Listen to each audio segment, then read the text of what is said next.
अक्सर लोग कहते हैं कि नशे को छोड़ना हमारे बाएं हाथ की चुटकी से भी आसान है।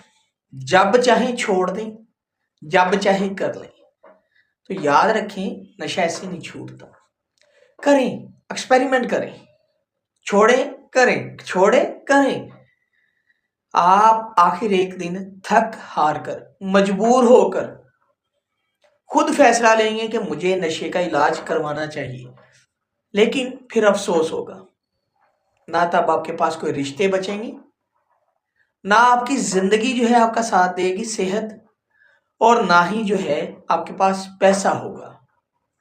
सब कुछ खत्म होगा और फिर अफसोस करेंगे अपने उन फैसलों पे, जब आप ये कहा करते थे कि नशा छोड़ना मेरे बाएं हाथ की चुटकी से भी आसान है।